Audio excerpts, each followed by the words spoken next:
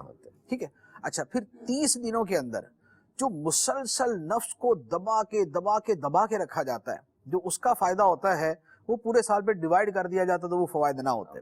پھر روزے جو ہیں ایک پریکٹس کے طور پہ ہیں، ایک مشق ہے۔ یہ مشق ایسے نہیں ہوتی کہ جناب ہفتے 15 دن کے بعد بلا لیا آ جاؤ ایک دن کے لیے مشق کر لو۔ مشق جب کرائی جاتی ہے نا تو 30 دن کا کورس ہوتا ہے پورے کا پورا کہ چلو بھی اب ہر مشکل سے گزر جاؤ۔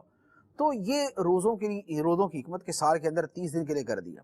حج جو ہے یہ اتنا آسان نہیں ہے کہ اس کے لیے جو سفر ہے، جو اس کے لیے اخراجات ہیں وہ ایسے نہیں ہے کہ آدمی یوں ایزیلی افورڈ کر سکے، لہذا اس کا فرمایا کہ وہ زندگی میں ایک مرتبہ ہے۔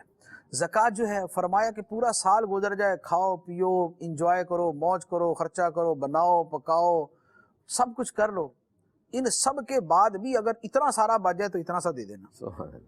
تو 40 لاکھ اگر اس کے بعد بھی بچ جائے تو 1 لاکھ دے دینا، 1 لاکھ بچ جائے تو 2500 دے دینا۔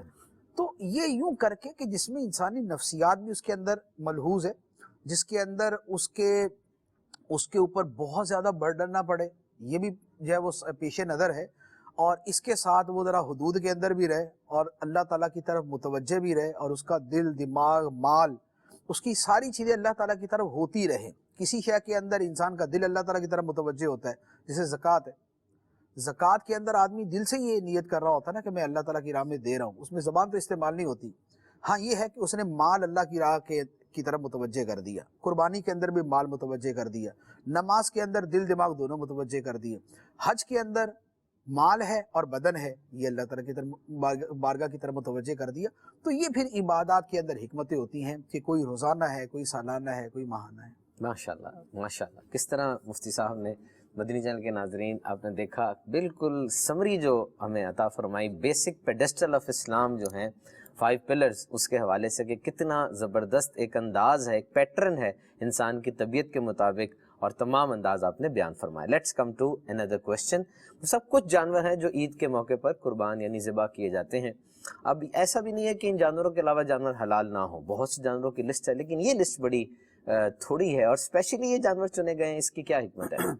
دیکھیں جن جانوروں کی قربانی کی جاتی ہے، اونٹ ہے، گائے ہے، بکرا بکری ہے، اور یہ بھیڑ مینڈا، یہ ہیں سارے، یہ ٹوٹل یہ 4 جانور ہیں، 8 جوڑے بنتے ہیں۔ یہ ٹھیک ہے، سمانیتا کا لفظ قرآن مجید کے اندر اس کے حوالے سے ہے کہ یہ 8 جوڑے ہیں۔ 8 جوڑے سے مراد ہے کہ 2 کر کے 8 ہیں، ورنہ یہ 4 ہیں۔ اب اس کی حقیقی حکمت تو اللہ تعالیٰ بہتر جانتا ہے، لیکن 2 چیزیں اس کے اندر سمجھ آتی ہیں۔ ایک تو یہ ہے کہ انسان ہمیشہ سے اپنے معمول کے اعتبار سے جن جانوروں کا گوشت کھاتا آیا ہے وہ یہ ہے۔ شکار کرنے والے چند ایک ہوتے تھے، لیکن جن جانوروں کو گھروں میں پالا جاتا تھا وہ یہی والے ہوتے تھے۔ تو ہمیشہ سے گھروں کے اندر یہی جانور رہے اور انہی کا گوشت کھایا جاتا رہا۔ تو اللہ تعالیٰ نے ان جانوروں کی قربانی لازم کی جو آسانی سے میسر ہیں اور عام طور پہ انسان ان کو کھاتے آئے ہیں۔ کچھ جانور حلال ہیں لیکن انسانوں کو آسانی سے میسر نہیں ہیں، جیسے مثال کے طور پہ ہرن ہے، ہرن کا کھانا حلال ہے لیکن یہ آسانی سے میسر نہیں ہے، یہ جنگلوں میں جانا پڑے گا اور شکار کر کے لانا پڑے گا۔ اچھا پھر ایسا جانور ویسے مل جائے تو بہت مہنگا ملتا ہے۔ اچھا ایک بات یہ آسانی سے میسر نہیں۔ دوسری بات یہ ہے کہ کچھ جانور وہ ہیں کہ جو روزمرہ میں میسر ہیں لیکن عموماً انسان ان کو کھاتے نہیں۔ وہ مثال کے طور پہ گھوڑا یوں حرام نہیں ہے کہ جیسے جو نا بندر کتا حرام ہے، ایسا نہیں۔ گھوڑا فی نفسی ہی وہ حلال جانوروں میں آتا ہے، لیکن اس کا کھانا یوں منع ہے کہ اسے اعلیٰ جہاد قرار دیا گیا ہے کہ جہاد کے اندر گھوڑے استعمال ہوتے تھے، تو اگر ان کو ذبح کرنا شروع کر دیں تو جہاد کے مقصد کے اندر جب وہ کمی آتی تھی، لہذا اس کو احناف نے اس کو منع قرار دے دیا، ورنہ بقیہ فقہ کے اندر جو ہے امام شافعی رحمۃ اللہ علیہ تو اس کو جائز قرار دیتے ہیں۔ لیکن پوری دنیا میں ابھی بھی سروے کر لیں، گھوڑا اس طرح کھانے کا معمول نہیں ہے جس طریقے سے کہ بکرا اور گائے اور یہ دیگر جانور کھانے کا رواج ہے. تو لہٰذا جن چیزوں کے کھانے سے انسان عموماً اوائڈ کرتے ہیں ان کی قربانی بھی لازمی نے قرار دی کہ اس کو تو بعد میں کھانا ہی مسئلہ بن جائے گا نا. آپ کے سامنے گھوڑے کا گوشت رکھا جائے ادھر گھوڑے کا گوشت کھائیں تو آپ کی طبیعت ہی متلانا شروع ہو جائے گی. یوز ٹو نہیں ہے, انسانوں کی فطرت میں عام طور پہ نہیں ہے, تو وہ اس کو نہیں کھائیں گے. اور ان چیزوں کو شامل کر دیا جاتا کہ جن کا حصول بڑا مشکل ہے, تو یہ ایک قسم کی مشکل ہو جاتی. تو جو میسر بھی ہیں اور انسان ہمیشہ سے کھاتے بھی آئے ہیں ان کی قربانی کو انسان کے مسلمانوں کے اوپر لازم قرار دے دیا. مرغی وغیرہ اس لیے نہیں کہ وہ اتنی چھوٹی ہے کہ قربانی کے اندر تھوڑی سی ایسی چیز ہو کہ جس کے اندر آدمی تھوڑی سی مشقت بھی اٹھائے, تھوڑا سا اس کے جذبے کا اظہار بھی ہو, کچھ لوگوں کی خوراک کا بھی انتظام ہو جائے. ایک مرغی ذبح کرتے تو وہ تو ایک بندے کے لیے بھی کافی ہوتی ہے, چرگا تو تنہا بندہ کھا لیتا ہے, تو بکرا تنہا نہیں کھا سکتا. تو لہٰذا اتنا کہ جس میں وہ جو 3 حصے والا حکم ہے اس پہ بھی عمل ہو جائے, رشتہ داروں کو بھی دے دے, غریبوں کی بھی مدد کر دے, خود بھی کھا لے, بچوں کو بھی کھلا دے, وہ ساری چیزیں کور ہو جائے. مطلب یہ اس کا مطلب یہ ہوا کہ یہ وہ جانور ہیں جو ہسٹوریکلی یعنی ایڈونٹ آف اسلام حضور پاک صلی اللہ تعالی علیہ وسلم کی بعثت مبارکہ سے پہلے بھی انسان اس سے یوز ٹو تھا. ہمیشہ سے ایسا ہی چلتا ہے, ہمیشہ سے یہی ہوتا آیا کہ یہی جانور ہی لوگ کھاتے رہے, انہی کا گوشت کھاتے رہے. یعنی یا تو لوگوں نے حرام کھایا, تو حرام میں تو چونکہ اللہ تعالیٰ نے حکم ہی دے دیا نا کہ یہ حرام نہیں کھانے, لہذا وہ تو اس کیٹیگری سے ویسے ہی نکل گئے. اس کے علاوہ جو لوگ گھروں میں پالتے ہیں اور کھاتے ہیں وہ یہی والے جانور ہیں. ایون کہ یہ جو لوگ وہ کھاتے ہیں, خنزیر کھاتے ہیں, یہ بھی گھروں میں پال کے نہیں بیٹھے ہوتے. ایسا نہیں ہے کہ آپ جناب UK یورپ جائیں گے تو آپ کو جناب وہ ہر غیر مسلم کے گھر کے اندر جو خنزیر نظر آ جائے گا, ایسا نہیں ہے. ایون کہ اگر آپ وہاں پر یہ موٹر وے پہ سفر کریں گے, آپ کو دائیں بائیں گائے نظر آئے گی, گائے نظر آئے گی یا بھیڑیں نظر آئیں گی. میں نے پورے UK کا سفر کیا, دائیں بائیں گائے یا بھیڑ, گائے یا بھیڑ. یہ خنزیروں کے لیے جدا فارم ہی بناتے ہیں, وہ وہیں پر وہ ان کو پالا جاتا ہے اور ان کی بڑھوتری کی جاتی, سارا کچھ کیا جاتا ہے. تو یہ فطرت انسانی ہمیشہ سے یہی چلتی آئی ہے اور اسی کے مطابق. ماشاءاللہ یہاں پر ایک اور چیز یاد آ رہی ہے کہ دنیا میں کئی جانور ایکسٹنکٹ ہوتے چلے جاتے ہیں. ابھی رینوسورس جس کو گینڈا کہا جاتا ہے, اس کی کئی نسلیں ایکسٹنکٹ ہوئیں اور معدوم ہو گئیں اور وہ دنیا سے ختم ہو جاتے ہیں. انہوں نے پھر دکھایا بھی کہ آخری گینڈا یہ ہے اس وقت. رینوسورس کی مختلف سپیشیز ہیں, سب سپیشیز میں ایک سب سپیشی وہ ایکسٹینٹ ہوئی ہے پچھلے دنوں. اب انہوں نے اس کے اوپر گارڈز بھی رکھے ہوئے ہیں کہ یہ چلا جائے گا. باقی دیکھا جائے تو یہ جانور بڑھتے ہی چلے جا رہے ہیں. کل رات کو ہم نے ایک ریسرچ تھی کہ کم از کم 2016 اور 2017 میں اگر صرف پاکستان کے اندر دیکھا جائے تو تقریباً 0.5 ملین جانور کی قربانی جو ہے وہ پاکستان کے اندر بڑی ہے, جو ٹینریز ایسوسی ایشن کی طرف سے ہمیں فگر ملی. باقی وہ صحیح فرما رہے ہیں کہ انسان ان سے یوز ٹو ہے, ان کو گھروں میں بھی پالتا ہے, فارم کی صورت میں بھی پالتا ہے, ساتھ رکھتا ہے, اور یہ انسیت سی ہو جاتی ہے. بکرا بھیڑ وغیرہ تو بالکل ساتھ فیملی ممبر بن جاتے ہیں, کمروں میں بھی آ رہے ہوتے ہیں, ایسی جگہ بھی دیکھی گئی ہیں. زبردست. صاحب یہاں پر جو میں نے آپ سے کوشچن کیا کہ یہ جانور ہی کیوں حلال ہیں, تو یہاں پر یعنی ایک دلیل میں نے آپ سے پوچھی کہ دلیل یا وجہ. اب دیکھیں سائنس کے اندر تو ایک کاز اینڈ افیکٹ ریلیشن ہوتا ہے, کاز اینڈ افیکٹ, کہ جو بھی بات ہو لاجک اور دلیل کے ساتھ ہو, اور اس کو کاز اینڈ افیکٹ ریلیشن کو بیک بون کہا جاتا ہے سائنٹیفک ریسرچ کی, کہ یہ اس کی ریڑھ کی ہڈی ہے, بہت زیادہ امپورٹنٹ ہے. اب یہ بات کہ قربانی ہی کیوں دی جائے, ان دنوں میں پیسے دے دیں, گوشت دیں گے وہ کھائے گا نہیں کھائے گا, پیسے دے دیے جائیں, فلاں فلاں جانور ہی کیوں قربان کیے جائیں, اور یوں مطلب ہر بات کی توجیہ کی طرف پڑھنا اور اس کی ریزن کی طرف جانا. اب سائنس کا ایک میں نے پہلو عرض کیا, کیا اس طرح اسلام میں بھی کرنا چاہیے یا پھر اس کو ایکسیپٹ کر لینا چاہیے؟ دیکھیں مجھے جو اس کے بارے میں سمجھ آیا وہ یہ ہے, پہلے تو جو آپ نے یہ کہا نا کہ کاز اینڈ ایفیکٹ کا رول ہے, کاز اینڈ ایفیکٹ ہونا چاہیے یا اس کا یہ معلوم ہونا چاہیے, یہ دونوں میں فرق ہے.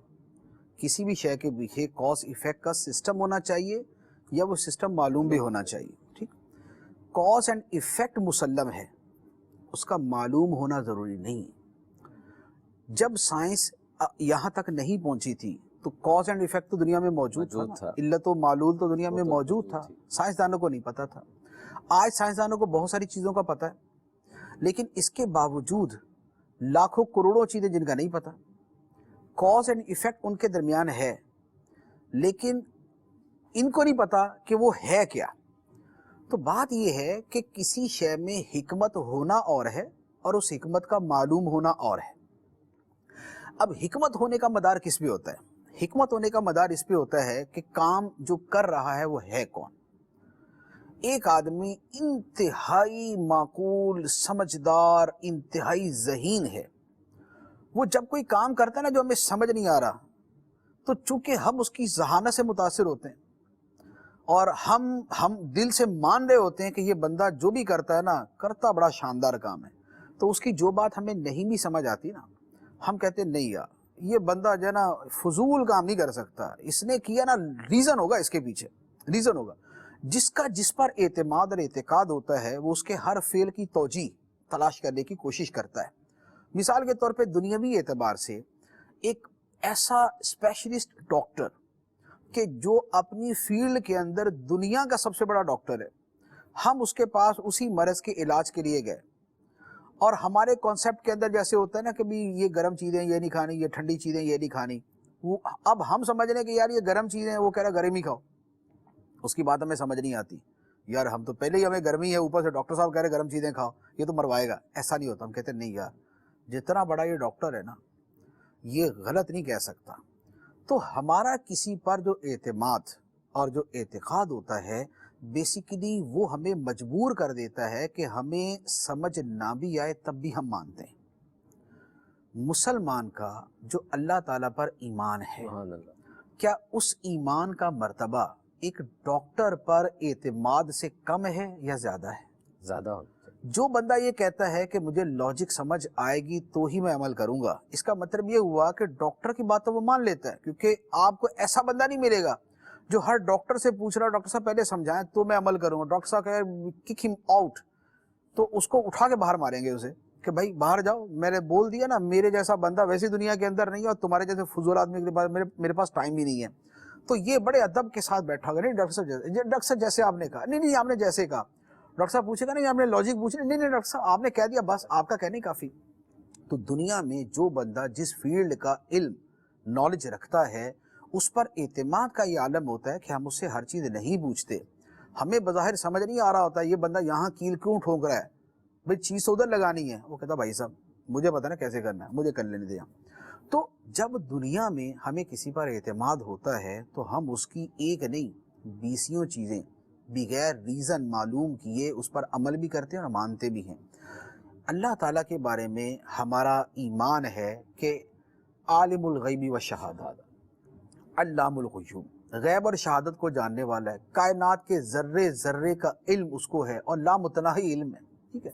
پھر وہو الحکیم العلیم، اور وہی حکمت والا ہے، وہی علم والا ہے، اس کی حکمت کے سامنے تو کائنات کی حکمت کہلانے کے قابل نہیں، اس کے علم کے سامنے تو لا علم لنا الا ما علمتنا، اس کے علم کے سامنے تو علم ہے ہی نہیں، اسی کا علم ہے۔ تو بات یہ ہے کہ جب ہم مومن ہیں، ہمارا خدا پر ایمان ہے، تو پھر بندہ مومن تو یہ نہیں کہہ سکتا کہ مجھے اس کی حکمت، مجھے اس کی ریزننگ، مجھے اس کی لاجک، مجھے اس کی حکمت سمجھائیں گے تو میں عمل کروں گا ورنہ سوری، یہ بندہ مومن کی زبان سے نہیں نکل سکتا۔ جب وہ دائرہ ایمان کے اس طرف ہے تو یہاں آ کے اس کی وہ جو لاجک پر ایمان رکھنے والی جو حص تھی نا وہ ختم ہو گئی۔ اب اس کے بعد یہ نہیں ہو سکتا، ہاں اگر دائرے کے ادھر کھڑا ہے، مانتا ہے نہیں خدا کو، اب وہ ریزن والی بات کر سکتا ہے، لیکن مومن کے لیے کسی صورت اس کی گنجائش نہیں ہے کہ وہ حکمت پر مدار رکھے۔ لفظ ذہن میں رکھیے گا، حکمت پر مدار رکھے۔ ایک ہے حکمت کا پتہ چلنا، حکمت ہم نے ابھی بیان کی، قربانی کی حکمت کیا ہے، نماز کی حکمت کیا ہے، روزے کی حکمت کیا ہے، علماء کرام بیان کرتے ہیں۔ دین اسلام کے کثیر احکام کی بہت سی حکمتیں علماء کرام نے بیان کی ہیں۔